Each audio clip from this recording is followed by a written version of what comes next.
ये सबसे बड़ा विधानमंडल एक नए इतिहास को बनाने की ओर अग्रसर हो रहा है। आजादी के 75 वर्ष के बाद आधी आबादी अपनी आवाज को इस सदन के माध्यम से प्रदेश की 25 करोड़ जनता तक तो पहुंचेगी ही, साथ ही साथ प्रदेश की समस्याओं को लेकर के, उपलब्धियों को लेकर के और अन्य समसामयिक महत्वपूर्ण मुद्दों को इस सदन में उन्हें रखने का एक अवसर प्राप्त होगा। मैं इसके लिए सभी बहनों को हृदय से बधाई देता हूं, उनका अभिनंदन करता हूं।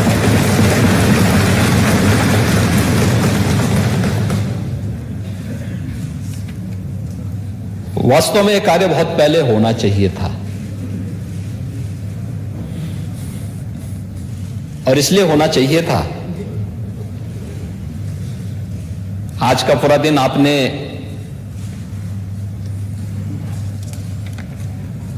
माननीय महिला सदस्यों के लिए आरक्षित किया है। ये सभी अपनी बात को यहां पर रखेंगे भी, लेकिन शुरुआत में केवल एक प्रारंभिक व्यवस्था की दृष्टि से प्रस्तावना रखने के लिए मैं यहां पर खड़ा हुआ हूं।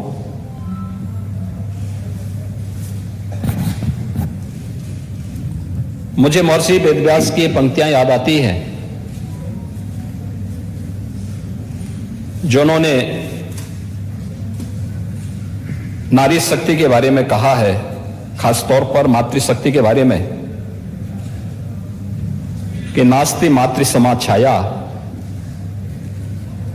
नास्ति मातृ समा गति, नास्ति मातृ समम त्राण, नास्ति मातृ समा प्रिया।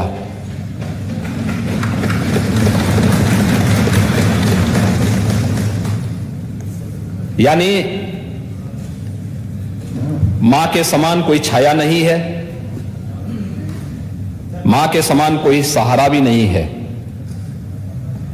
मां के समान कोई रक्षक नहीं है और मां के समान कोई प्रिय भी नहीं होता है। और मुझे लगता है कि मातृशक्ति के प्रति अगर ये भाव हर नागरिक के मन में आ जाए तो मुझे लगता है कि कुछ भी असंभव नहीं है। ऐसा नहीं कि ये पहली बार हो रहा हो। आजादी के बाद इस दिशा में बहुत अच्छे प्रयास हुए, काफी प्रगति भी हुई। उन मुद्दों पर आज यहां पर चर्चा भी होगी। लेकिन भारत जैसे देश में, हम दुनिया के सबसे बड़े लोकतंत्र हैं, भारत के अंदर बिना भेदभाव के महिला हो या पुरुष, हमारे संविधान निर्माताओं ने भारत के प्रत्येक नागरिक को वयस्क मताधिकार का जो अधिकार दिया था, इसमें महिला और पुरुष के बीच में कोई अंतर नहीं था। और हम सबको इस पर गौरव की अनुभूति होनी चाहिए कि महिला और पुरुष दोनों को भारत के अंदर पहले सामान्य निर्वाचन से अपना मत देने का पूरा अधिकार भारत ने लोकतंत्र अपनाने के बाद से देना प्रारंभ किया।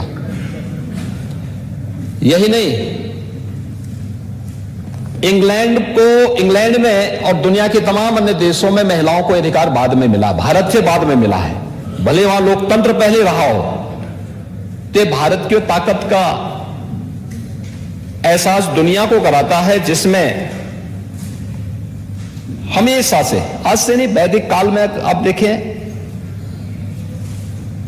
वैदिक ऋषियों के साथ साथ वैदिक ऋचाओं को रचने वाली उन ब्रह्मवादिनी ऋषि पुत्री या ऋषि पत्नियों के बारे में हम सब अक्सर चर्चा सुनते हैं, जिन्होंने वेदों के अनेक ऋचाएं रची, अनेक सूक्तों की रचना की। भारत आज जिस वैवाहिक परंपरा को अपनाता है, उसका जो विवाह सूक्त है वह सूर्या सावित्री नाम की एक विदुषी महिला के द्वारा रची गई है। आप याद करिए, उसके बगैर भारत की वैवाहिक परंपरा बिना उन सूक्तों के गायन से आगे बढ़ ही नहीं सकता। ऐसे ही अगर हम देखते हैं, चाहे वह ब्रह्मवादिनी घोषा हो, लोपामुद्रा हो, विश्ववारा हो, अपाला हो, या फिर अनेक उन ब्रह्मवादिनी और वेदों की अनेक रचनाओं को रचने वाली वे सभी महिलाएं जिन्होंने इस देश को एक दिशा दी, एक नया संस्कार दिया, एक नई गति दी। यही नहीं, शकुंतला के बारे में, अनुसुईया के बारे में, माता अनुसुईया के बारे में, दमयंती के बारे में, सती सावित्री के बारे में, गार्गी, मैत्री, अनुसुईया, अहिल्या, सीता, द्रौपदी, रुक्मणी, यानी अनेक ऐसी परंपराएं हमें वैदिक रामायण और उसके उपरांत के कालखंड में भी देखने सुनने को मिलती हैं, जिन्होंने अपनी नेतृत्व क्षमता से समाज को एक नई दिशा दी थी। और आजादी की लड़ाई में भी हम बहुत पीछे न भी जाएं, अगर हम केवल 1857 की प्रथम स्वातंत्र समर की बात करते हैं तो उत्तर प्रदेश का हर वासी इस बात पर गौरव की अनुभूति करता है कि झांसी की रानी लक्ष्मीबाई, जिन्होंने उस कालखंड में उद्घोष किया था कि मैं अपनी झांसी हरगिज नहीं दूंगी,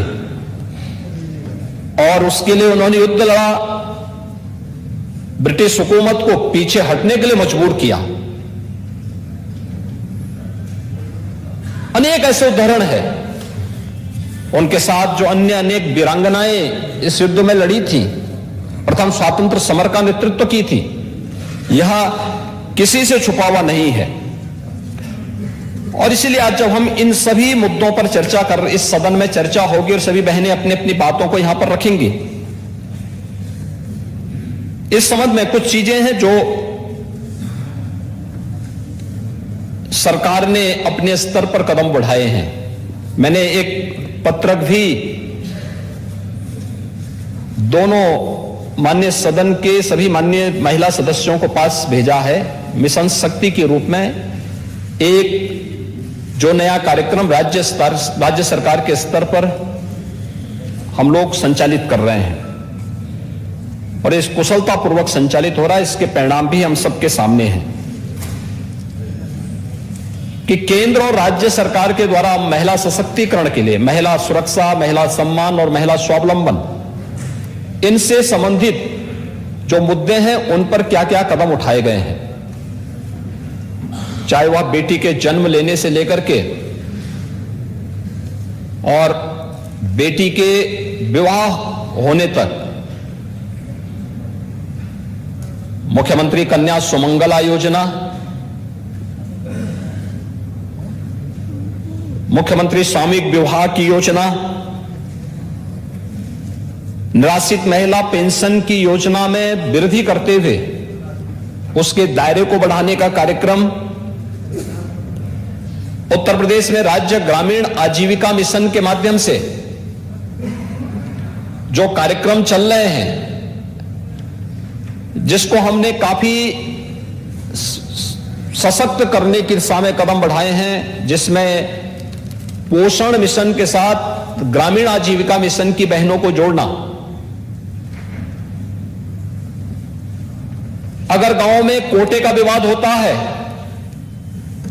तो अनावश्यक इस मामले को आगे बढ़ाने की बजाय गांव की महिला स्वयंसेवी समूह को ही वहां का राशन कोटा का संचालन करने का अधिकार दे देना। बैंकिंग कॉरस्पॉन्डेंट सखी, बैंकिंग कॉरस्पॉन्डेंट सखी में मैं प्रदेश के सभी ग्राम पंचायतों में एक महिला गांव के बैंक के लेन देन के पूरे कार्य को संचालित करेगी और 33,000 से अधिक बहनें इस कार्य के साथ जुटी हैं। और मुझे बताते हुए प्रसन्नता है कि सुल्तानपुर की तो एक बहन ऐसी है जो इसमें 3 लाख रुपए सालाना कमा भी रही है, स्वयं का इनकम कर रही है। 3 लाख रुपए सालाना। महिला स्वावलंबन का एक आदर्श उदाहरण है। ऐसे अनेक उदाहरण है हमारे सामने। एक उदाहरण मैं आपको देना चाहूंगा, मैं बताना चाहता हूं, वह है ब्लेनी मिल्क प्रोड्यूसर का, झांसी के अंदर बुंदेलखंड में। यह मिल्क प्रोड्यूसर, इसमें 2019 में हमने इसे प्रारंभ किया था बुंदेलखंड में। मैं झांसी में मुझे स्वयं जाने का अवसर प्राप्त हुआ था और गांव की सामान्य महिलाएं हैं, ऐसा नहीं कि कोई बाहर से आया हो, लेकिन गांव की सामान्य महिलाओं ने जब अपनी क्षमता का परिचय दिया, आज इनकी संख्या है 41,000। इन्होंने गांव जोड़े हैं 795 जो दुग्धोपार्जन करते हैं। दुग्ध समितियां गांव गांव में गाय या भैंस का दूध कलेक्ट करते हैं, प्रतिदिन कलेक्ट करते हैं 1,35,000 लीटर दूध। और इनका जो वार्षिक टर्नओवर है वह है लगभग 149 करोड़ और इनका जो नेट प्रॉफिट होता है वह है 13.5 करोड़ का इनको नेट प्रॉफिट भी होता है। यह महिला सशक्तिकरण की दिशा में बढ़ाए गए कदम का एक उदाहरण है। ऐसे ही राष्ट्रीय पोषण मिशन के अंतर्गत जो कार्यक्रम प्रदेश के अंदर चल रहे हैं, प्रदेश के अंदर जो भारत सरकार की स्कीम के अंतर्गत जो कार्यक्रम चल रहे हैं, मातृ वंदना योजना, मिशन शक्ति के अंतर्गत हर थाने में महिला हेल्प डेस्क की स्थापना, हर ग्राम पंचायत के लिए महिला बीट पुलिस अधिकारी की तैनाती। 2017 के बाद जब नई सरकार बनी थी, 1947 से लेकर के 2017 तक 70 वर्षों में उत्तर प्रदेश पुलिस बल में, जो देश का सबसे बड़ा पुलिस बल है, इस पुलिस बल में मात्र 10,000 महिला पुलिस कार्मिक थी, अधिकारी और महिला कांस्टेबल सबको लेकर के। आज इनकी संख्या 35,000 से अधिक है।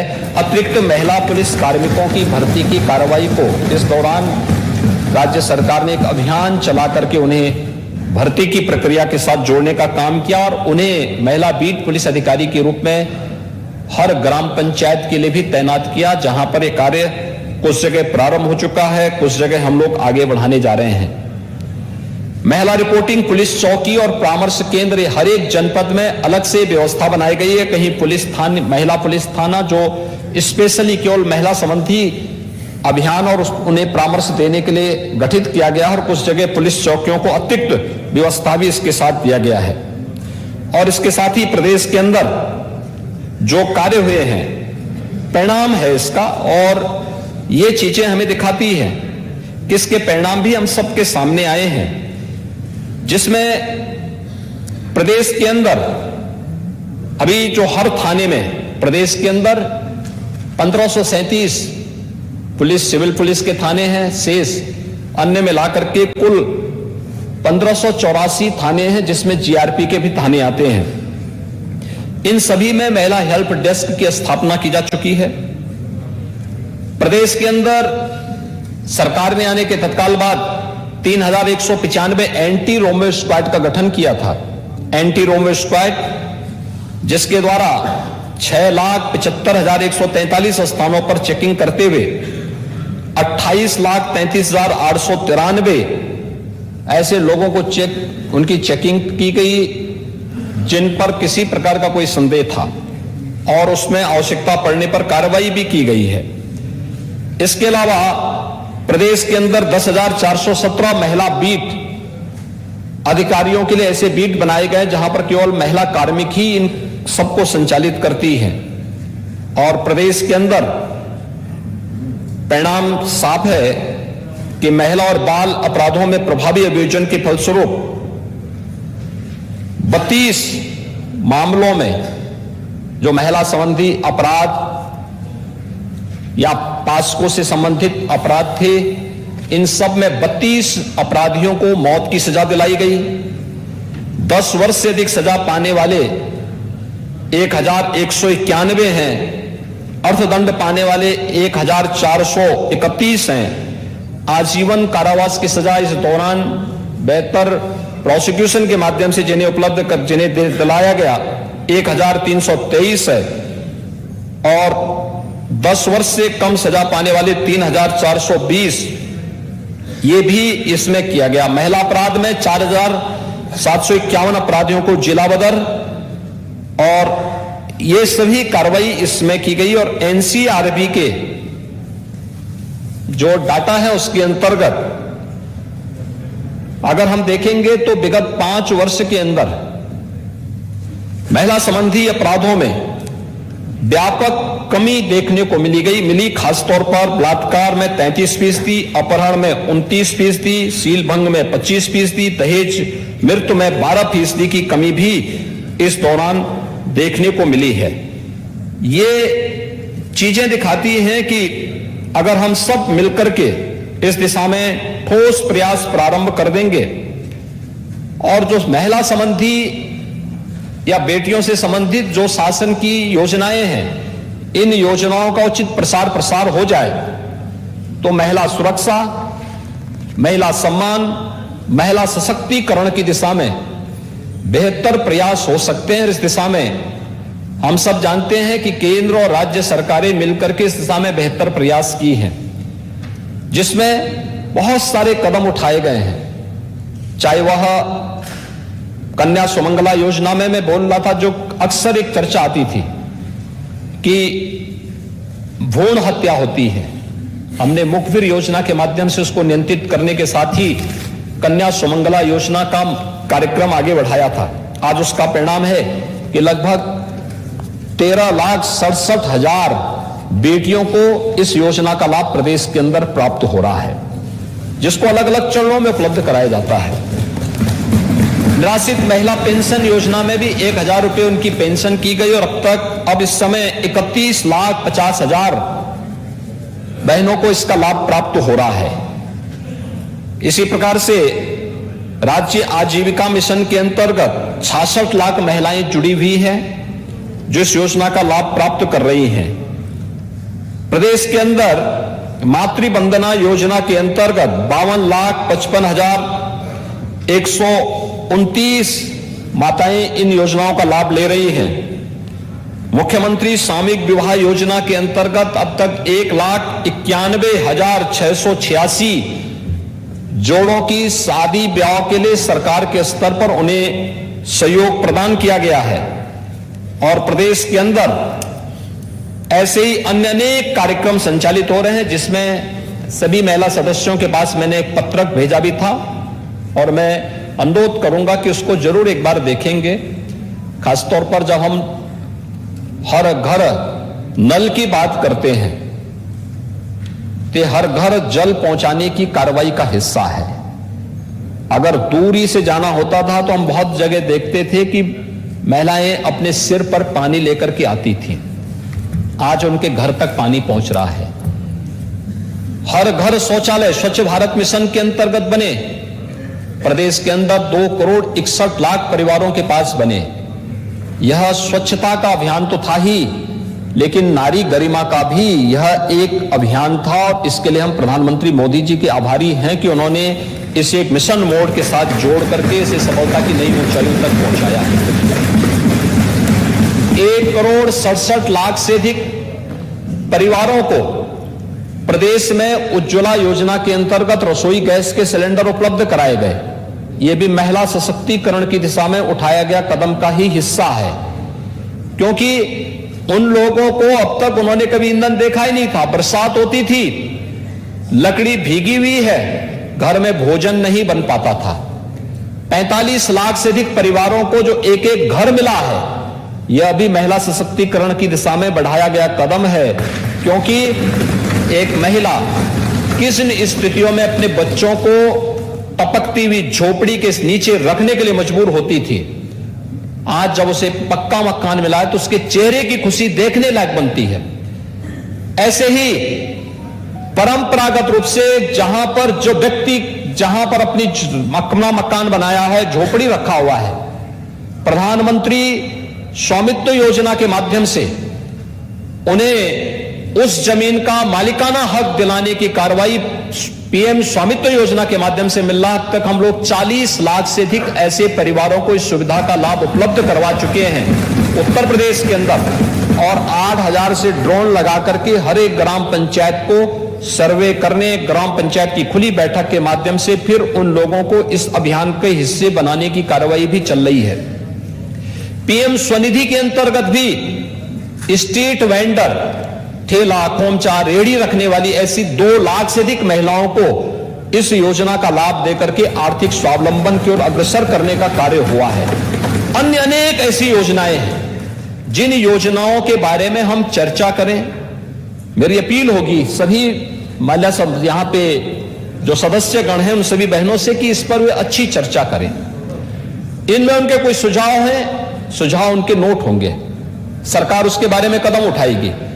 और आज जो ये देश का भी और सबका इस ओर आज ध्यान आकर्षण होगा कि आखिर महिला सदस्य क्या बोलना चाहती है, उनकी जिज्ञासा क्या है, प्रदेश के विकास के बारे में, प्रदेश के सम्मान के बारे में, प्रदेश के स्वावलंबन के बारे में, प्रदेश के भविष्य के बारे में, प्रदेश के वर्तमान के बारे में।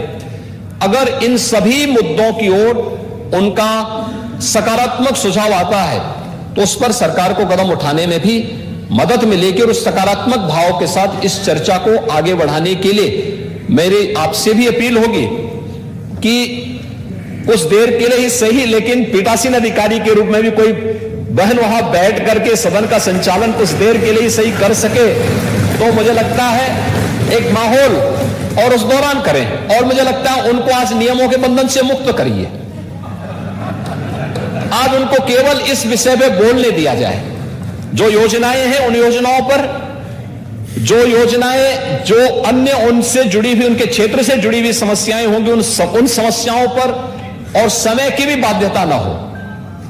तो जितना बोलना चाहेंगे बोलें, दिन भर चले, दिन भर इसी पे चर्चा चले। और इसीलिए यहां पर सदन के बारे में मैंने इसी बात को कहा, क्योंकि खन्ना जी से मैंने पूछा भोजन की कोई व्यवस्था है, तो इन्होंने कहा कि मैंने कहा भी आप तो अपनी जेब में भोजन लेके चल लेते हैं, लेकिन जो दिन भर जिनको बोलना होगा उनका क्या होगा। मैंने कहा यहां भोजन की व्यवस्था करवा दें, लोग अपना बोले भी, यहां भोजन भी लें, अच्छा होगा। आपने इसके लिए अनुमति भी दी है, लेकिन आज इस पे दिन भर चर्चा हो और उसका जो निष्कर्ष होगा, मैं चाहूंगा कि अच्छे सुझाव आए, अच्छी सकारात्मक चर्चा हो।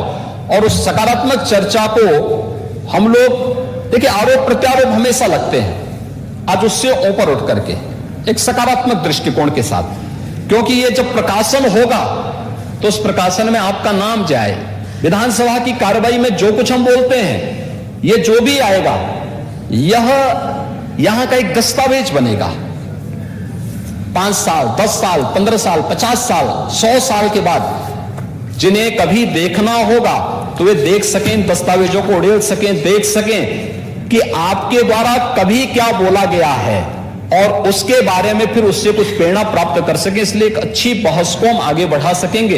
इस विश्वास के साथ मैं आपका हृदय से आभारी हूं कि आपने आज का यह दिन केवल प्रदेश की चुनी गई महिला सदस्यों को के लिए आरक्षित किया है, उन्हें दिया है, और उनसे जुड़ी हुई समस्या और प्रदेश से जुड़ी हुई अन्य महत्वपूर्ण मुद्दों पर वे लोग आज अपनी बात को यहां पर रख पाएंगी। बहुत सारी चीजें हैं जिन पर वे चर्चा भी करेंगी, अपनी बात को मजबूती के साथ रखेंगी।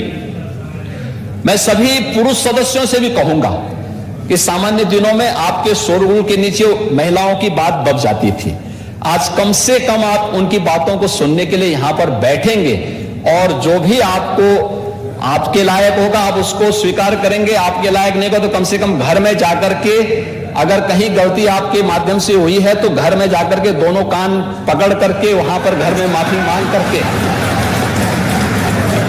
आगे से उसमें सुधार लाएंगे, जिससे सदन की कार्रवाई को बेहतर तरीके से संचालन करने में आगे मदद मिल सके।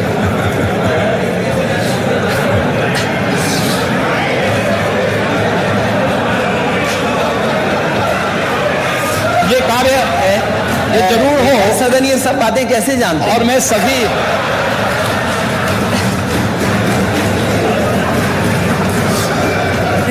और नेता सदन के बगल वाले ने तो नहीं बताया होगा।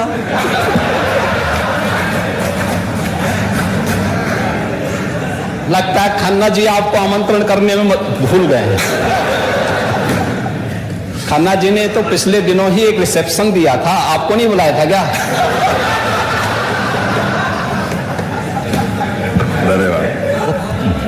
तीन अध्यक्ष महोदय जतन भी उसी जगह के हैं, कभी बताया नहीं बात आपने?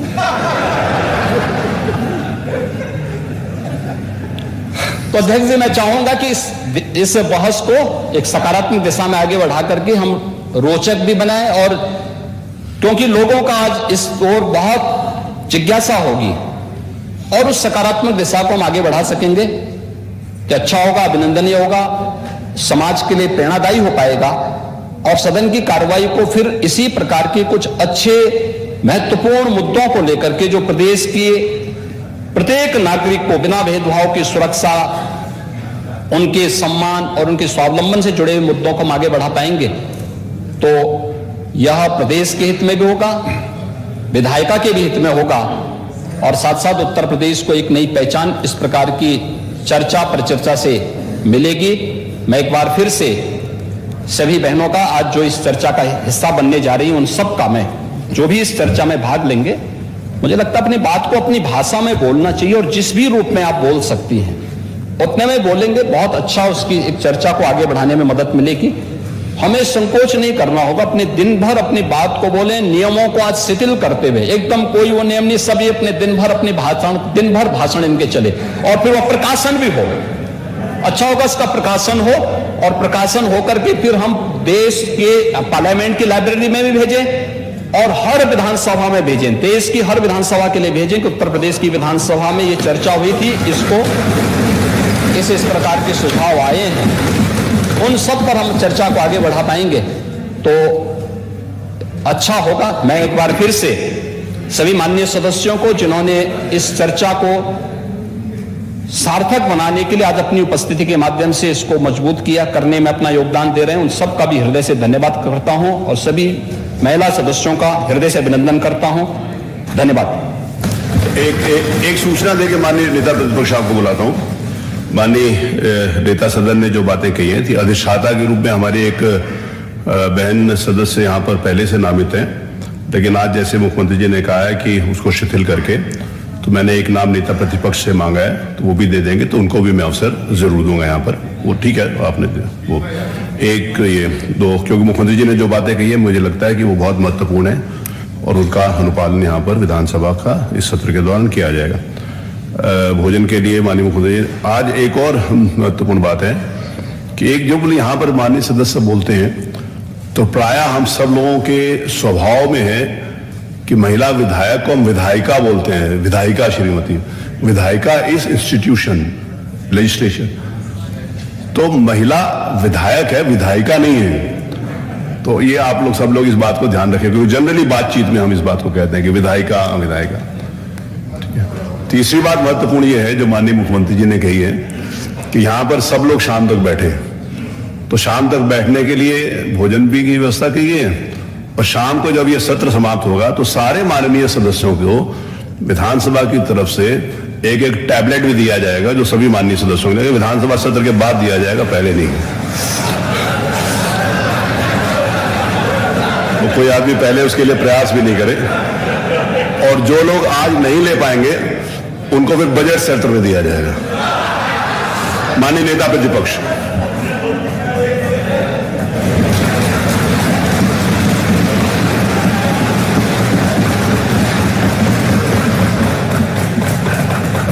सबसे पहले मैं अध्यक्ष जी आपका धन्यवाद देना चाहता हूं। आपका और सरकार के प्रयास से आज ये विशेष हमारा विधानसभा का सत्र है और आज के दिन हम केवल महिला सदस्यों को ही बोलने का अवसर दे रहे हैं। जहां आपने नेता सदन और मुझे बोलने का मौका दिया है, मैं आपका बहुत बहुत धन्यवाद देना चाहता हूं। हालांकि अध्यक्ष जी लगातार इस प्रयास में हैं कि नई नई चीजें आएं और जब से आप अध्यक्ष बने हैं बहुत सी चीजों को बदलते हुए हम लोग देख रहे हैं। ये स्वाभाविक है कि बिना सरकार के सहयोग के, बिना सरकार के बजट के बहुत सारे काम नहीं हो सकते हैं। और कभी गैलरी का सुंदरीकरण हो और अब टैबलेट भी हमारे सामने आ गई है। केवल एक टैबलेट नहीं दे रहे हैं अध्यक्ष जी, दूसरी भी टैबलेट दे रहे हैं आपको, तो दो दो टैबलेट हम लोगों के पास हो जाएंगे। और जब कभी हम लोग चाय या कॉफी पीने का बाहर जाते थे तो कैसी चाय मिलती थी, कैसी कॉफी मिलती थी, अक्सर हमारे सदस्यों को शिकायत रहती थी। लेकिन उस शिकायत को भी आपने दूर कर दिया, बहुत बहुत धन्यवाद। और कल तो हमारे एक सदस्य चाय पीते पीते ये भूल गए कि सदन में उन्हें रहना है। तो कभी कभी अच्छे काम की वजह से ये भी हो जाता है। जैसे आपने आज महिलाओं के लिए बोलने का अवसर दिया, आज हमें जानकारी मिली कि नेता सदन बहुत सी चीजें जानते हैं। स्वाभाविक है, वो मुख्यमंत्री हैं तो सब चीज जानेंगे। मैं उनके भाषण से ही अपने भाषण को जोड़ते हुए, उन्होंने जहां भूमिका बताई महिलाओं की, न केवल आजादी में, समाज में जगह जगह